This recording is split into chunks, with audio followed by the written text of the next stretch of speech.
मुफ्त का खाना। निशा को बाहर खाना तो बहुत पसंद था, पर खाना खाकर पैसा देना बिल्कुल पसंद नहीं था। निशा की शादी को 6 महीने हो चुके थे, पर जब से बेचारी निशा की शादी हुई थी, वो कहीं बाहर जाकर कुछ खा ही नहीं पा रही थी। ऐसे ही एक दिन निशा का भाई निशा को लेने उसके ससुराल आता है। अरे छोटू, तू आ गया? माँ तो बता रही थी कि तू शाम तक आएगा। सोचा तो शाम का ही था, पर माँ ने बोला कि शाम तक मैं तुझे घर लेकर पहुँच जाऊँ। अच्छा माताजी, मुझे आज्ञा दीजिए। मैं जैसे अपनी बहन को लेकर जा रहा हूँ, वैसे ही उसे यहाँ छोड़कर भी चला जाऊँगा। बस 2 दिन की बात है, शादी का घर है, सब आ रहे हैं और दीदी नहीं होगी तो अच्छा नहीं लगेगा ना। अरे हाँ हाँ बेटा, आराम से अपनी बहन को लेकर जाओ, हमने कब मना किया है। अच्छा बहू, आराम से घर पहुंचकर मुझे फोन कर देना, ठीक है? अब क्या था, आज़ादी मिलते ही निशा अपने भाई के साथ अपने मायके के लिए निकल जाती है। अब निशा और उसका भाई जा ही रहे थे कि तभी रास्ते में निशा को गोलगप्पे वाला नजर आता है। निशा अपने भाई से कहती है, छोटू, मुफ्त की गोलगप्पे खाने हैं। दीदी तुम सुधरोगी नहीं। अरे इसीलिए मैं तुम्हें लेने नहीं आ रहा था, पर माँ भी ना मुझे ही भेजती है। मुझे तो समझ में नहीं आता तू इतना डरता क्यों है। आज से पहले हम कभी पकड़े नहीं गए ना। और देख, उस गोलगप्पे वाले के पास कितनी भीड़ लगी है, आज भी नहीं पकड़े जाएंगे। डरना बंद करना, चल मेरे साथ। पर दीदी अब तुम्हारी शादी हो गई है, अपनी हरकतों से बाज आ जाओ ना। एक दिन तुम खुद तो फंसोगी, साथ ही साथ अपने घर वालों को भी फंसा लोगी। निशा का भाई निशा को समझाता रह जाता है, पर निशा कहाँ किसी की सुनने वाली थी। वो जबरदस्ती अपने भाई को लेकर गोलगप्पे वाले के पास जाती है और गोलगप्पे खाकर भीड़ का फायदा उठाती है और बिना पैसे दिए अपने भाई के साथ निकल लेती है। दोनों भाई बहन पकड़े नहीं जाते और दुकान वाला भी पैसे लेना भूल जाता है। अब थोड़े आगे जाने के बाद निशा जोर जोर से हंसने लगती है। देखा, पकड़े नहीं गए ना। खामखा तो इतना डर रहा था, वैसे मजा आ गया आज। कितने दिनों बाद मुफ्त का कुछ खाया है मैंने, वो भी बाहर का। दीदी बेईमानी करनी गलत बात होती है, और जिस दिन तुम पकड़ी जाओगी ना उस दिन तुम्हें अकल आएगी। छोटा भाई है, छोटा बनकर रह, मेरा बाप बनने की जरूरत नहीं है। अब चल गाड़ी में बैठ, माँ ना हमारी राह देख रही होगी। निशा अपने भाई के साथ अपने मायके जाती है, जहाँ वो शादी अटेंड करती है, खूब मजे करती है। 2 दिन बाद फिर से वो अपने ससुराल आ जाती है। ऐसे ही कुछ दिन बीत जाते हैं। एक दिन निशा का बर्थडे होता है और इस मौके पर निशा की ननद आरती निशा से कहती है, भाभी आज आपका बर्थडे है ना? भैया नहीं तो क्या हुआ, मैं तो हूँ। आज आप मेरे साथ बाहर चलो, हम आपका बर्थडे बाहर सेलिब्रेट करेंगे। अब आप जल्दी से बोलो आपको कौन से रेस्टोरेंट में जाना है। आप जो बोलोगी ना मैं आपको वो खिलाऊंगी। अगर ऐसी बात है तो आज मुझे यहाँ के सबसे फेमस रेस्टोरेंट में ले चलो। आरती इस बात से अनजान थी कि उसकी भाभी को मुफ्त का खाना पसंद था। अब वो अपनी भाभी के साथ बाहर चली जाती है और एक रेस्टोरेंट में पहुंचने के बाद उसे याद आता है कि वो अपना पर्स तो घर पर ही भूल गई है। भाभी रुक जाओ, कुछ ऑर्डर मत करना क्योंकि मैं अपना पर्स लाना भूल गई हूँ। मेरे पास बस 200-300 रुपए ही बचे हैं, माफ करना, हम यहाँ से चलते हैं। अरे क्या हुआ, अगर 200-300 ही रखें, हम इतने में ही कुछ खा लेंगे। भाभी ये बहुत बड़ा रेस्टोरेंट है, यहाँ का खाना बहुत महंगा मिलता है। मैं आपसे वादा करती हूँ ना, मैं आपको यहाँ पर फिर कभी लेकर आऊंगी। आज ना हम बाहर का ही कुछ खा लेते हैं।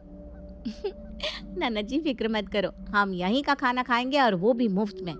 आपके 200-300 भी ना मैं खर्च नहीं होने दूंगी। वैसे भी आज तो मेरा जन्मदिन है, आज तो वही होगा जो मैं कहूँगी। आप बस वैसा करती रहना जैसा जैसा मैं कहूँ। भाभी आप क्या कर रही हो? अगर हम पकड़े गए ना तो बुरे फंसेंगे। अरे डरती क्यों, मैं हूं ना, तुम बस ऑर्डर करो। निशा के कहने पर आरती डरते डरते खाना ऑर्डर कर देती है। अब दोनों ननद भाभी पेट भर के खाना खाती है और खाना खाने के बाद एक बार फिर आरती के पसीने छूटने लगते हैं। अरे आरती, अगर ऐसे हम डरने लगे ना तो हम पकड़े जाएंगे। अच्छा सुनो, अब मैं ना कुछ मीठे में ऑर्डर कर रही हूँ और इसमें अपने बाल का एक टुकड़ा डाल दूंगी। वेटर और यहाँ के मैनेजर से हम कहेंगे कि हमारे खाने में बाल निकला है, फिर देखना कैसे हमें फ्री सर्विस मिलती है।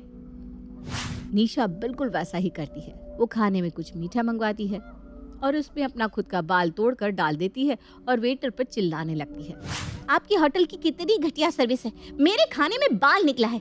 अगर मैं यहाँ गंदा खाना खाऊंगी तो क्या मैं बीमार नहीं पड़ जाऊंगी? अब इसका जवाब मुझे कौन देगा, बताओ आप। माफ कर दीजिए मैडम, पर आज से पहले ऐसा कभी नहीं हुआ।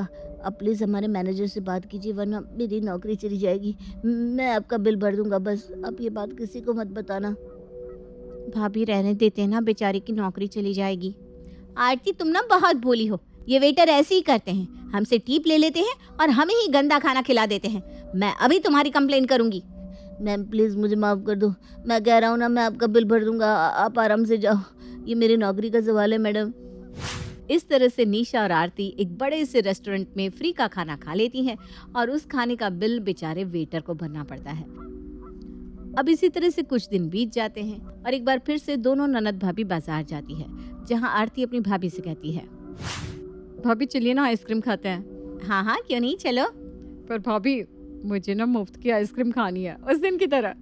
मुझे मजा आ गया था उस दिन। आप कितनी तेज हैं। वो तो हूँ। चलो अब मैं तुम्हें फ्री की आइसक्रीम खिलाती हूँ। अब निशा आरती के साथ आइसक्रीम ले लेती है और जब आइसक्रीम वाला पैसे मांगता है तो निशा और आरती आइसक्रीम वाले से ही लड़ने लगती हैं और झूठ बोलती हैं कि उन्होंने पैसे दे दिए हैं। बेचारे आइसक्रीम वाले के पास तो कोई सबूत नहीं था, इसलिए वहाँ खड़े लोग भी आइसक्रीम वाले की बात पर विश्वास नहीं करते। निशा और आरती मुफ्त की आइसक्रीम लेकर अपने घर हंसते हुए चले जाते हैं। अब इसी तरह से कुछ दिन बीत जाते हैं और एक दिन फिर आरती अपनी भाभी से कहती है, भाभी आपको कुछ बाहर का खाने का मन नहीं कर रहा क्या? मेरा तो हमेशा से ही बाहर का खाने का मन करता है, पर माँ जी है कि कहीं जाने ही नहीं देती।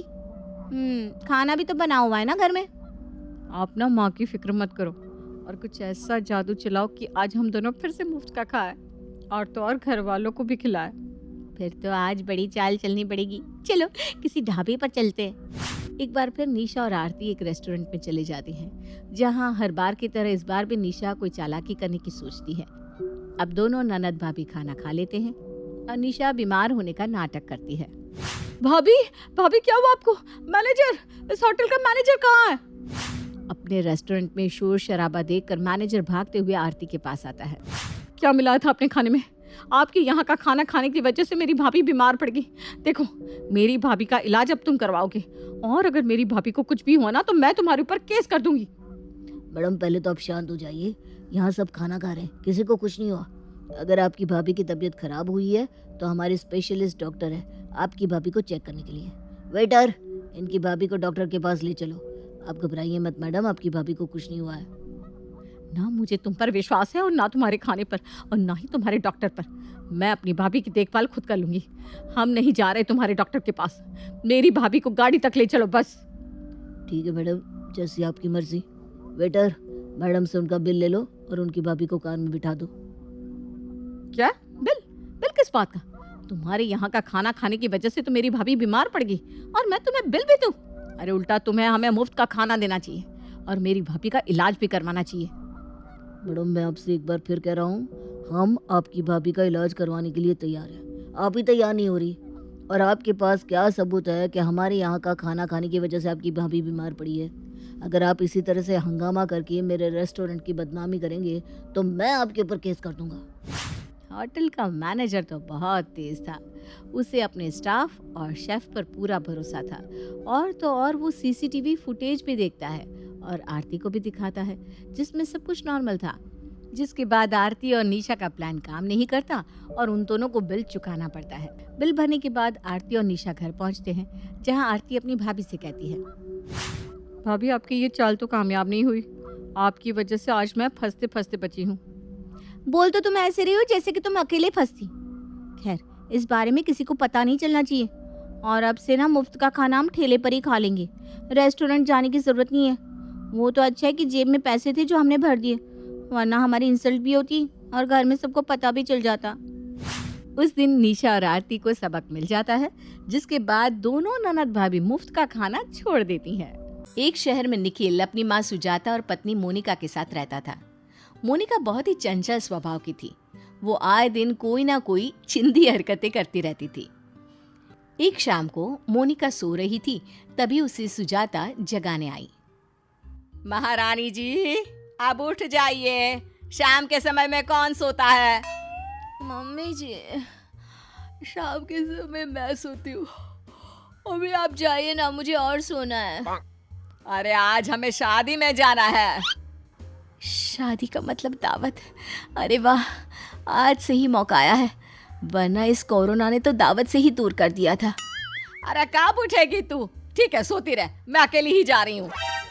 जैसे ही सुजाता जाने लगती है, मोनिका जल्दी से उठ जाती है। मम्मी जी मैं तो जगी हुई थी, चलो चलते हैं। अच्छा ठीक है, पर पहले तैयार तो हो जा। मोनिका और सुजाता तैयार होकर शादी में चले गए। दुल्हन तो बहुत ही अच्छी लग रही है।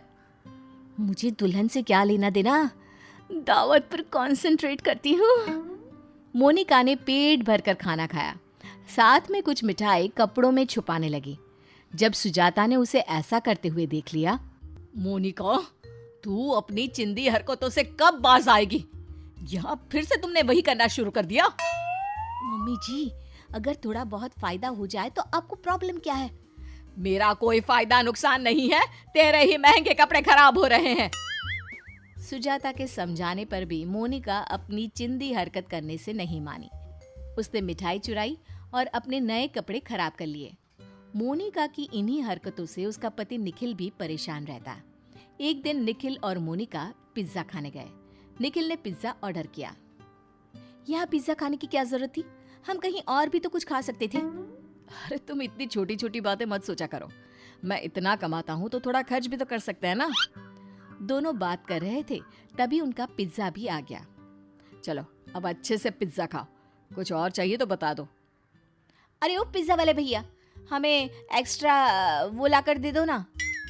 मैम एक्स्ट्रा कौन सी चीज़? अरे वही चीज़ जिससे हम पैसे वसूल कर पाएंगे। चिली फ्लेक्स और ओरिगानो ला दो। अरे हमारे पास पहले से एक्स्ट्रा है, फिर क्यों मंगाया है? अरे घर लेकर जाऊंगी। तुम अपनी चिंदी हरकतें घर पर क्यों नहीं छोड़ाती? हर जगह ऐसा करती रहती हो। अब मैंने क्या कर दिया? इतना महंगा पिज्जा खाएंगे और ओरिगानो फ्री में लेकर जाएंगे।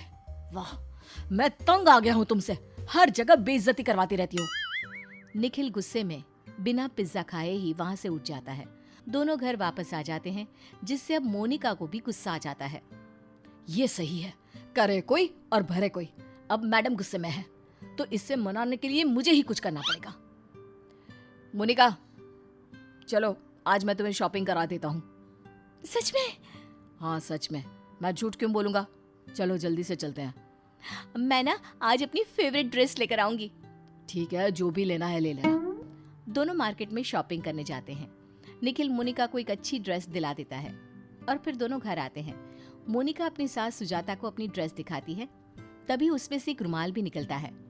मोनिका, इसमें एक रुमाल भी है, शायद ये कॉम्प्लीमेंट्री होगा क्योंकि हमने तो इसे खरीदा नहीं। इतनी महंगी ड्रेस के साथ ये रुमाल कॉम्प्लीमेंट्री मिला है, इससे अच्छा तो हमारा नुक्कड़ वाला है, अच्छा खासा डिस्काउंट देता है। हाँ मम्मी जी, ये बात तो है, ऊंची दुकान और फीके पकवान। सच कहूँ, अभी भी ये रुमाल उन्होंने नहीं दिया। डोंट टेल मी, हाँ, कि तुमने ये वहां से चुराया है। अरे इसे चुराना नहीं बोलते, मैंने बस चुपके से उठाकर रख लिया। भगवान, मुझे मार दो। मैंने इसे इतनी महंगी ड्रेस दिलाई तो क्या मैं तुम्हें 10 रुपए का रुमाल नहीं दिला सकता था, जो तुमने इतने बड़े शोरूम से चोरी की? तुम क्यों हर जगह अपनी ये चिंदी आदत दिखाती हो? मैं सच में तुमसे बहुत परेशान हो गया हूँ। आज की बात तुम मेरे साथ कहीं नहीं जाओगी। एक तो मैं बचत करती हूँ, ऊपर से आप दोनों हमेशा मुझे ही कोसते रहते हो। बचत नहीं, इसे चोरी कहते हैं। अच्छा, अभी तक चिंदी बोलते थे, अब मैं चोर भी बन गई। हाँ, क्योंकि तुम चिंदी चोर हो। मोनिका रोते हुए अपने कमरे में चली गई। मोनिका शाम को चुपचाप बैठी थी, तभी उसकी सास सुजाता आती है। मोनिका, ए मोनिका। जी मम्मी जी। हम उस दिन जहाँ शादी में गए थे वहां से दोबारा बुलावा आया है, आज वो पार्टी दे रहे हैं। अरे वाह, मैं जल्दी से तैयार हो जाती हूँ। हाँ, जल्दी तैयार हो जा, फिर चलते हैं। मोनिका और सुजाता तैयार होकर पार्टी वाली जगह पहुंच गए, लेकिन वहाँ अंधेरा था और कोई भी दिखाई नहीं दे रहा था। मम्मी जी, एड्रेस तो यही लिखा था। अरे फिर से चेक कर, शायद हम गलत आ गए हैं। देखती हूँ, वैसे भी मुझे बहुत तेज भूख लगी है। अरे अभी रुक जा, खूब खा लेना, खाने के लिए ही तो पैदा हुई है। तभी वहाँ बड़े से टीवी पर एक फिल्म चल गई, जिसमें मोनिका मिठाई चुराकर अपने कपड़ों में रख रही थी। ये कैमरे में रिकॉर्ड हो गया था। सभी लोग छुपकर ये देख रहे थे और वो तेज तेज हंसने लगे। और तभी वहाँ की सभी लाइट जल गई। सुजाता जी, आपकी बहू को ऐसी हरकत करने की जरूरत क्यों पड़ती है? देखिए भाई साहब वो, अरे बस रहने दीजिए बहन जी, आज से तुम्हें बुलाना ही बंद। सबके सामने बेइज्जती सुजाता से बर्दाश्त नहीं होती। उसकी आंखों में आंसू आ जाते हैं और शर्म की वजह से दोनों घर वापस आ गई। दोनों चुपचाप घर आकर बैठ गए, जहां निखिल भी आ गया और सुजाता ने उसे सारी बात बता दी। मम्मी जी, आज मेरी वजह से आपको इतना बेइज्जत होना पड़ा। निखिल जी, मेरी वजह से आपको भी न जाने कितनी बार शर्मिंदा होना पड़ा। मुझे माफ़ कर दीजिए। आप मुझे समझाते रहे लेकिन मैं आपकी बात नहीं समझी। मैं अपनी गलती मानती हूँ और आज के बाद मैं ऐसी कोई भी हरकत नहीं करूँगी जिससे आप दोनों में से किसी को भी मेरी वजह से शर्मिंदा होना पड़े। निखिल जी, मैं आज से कोई भी चिंदी चोरी जैसी हरकत नहीं करूँगी। मोनिका को उसकी गलती का एहसास हो गया था। सुजाता और निखिल ने उसे माफ़ कर दिया था। अब मोनिका सुधर चुकी थी। उसने ऐसी हरकत करनी छोड़ दी और अपने परिवार के साथ खुशी खुशी इज्जत से रहने लगी।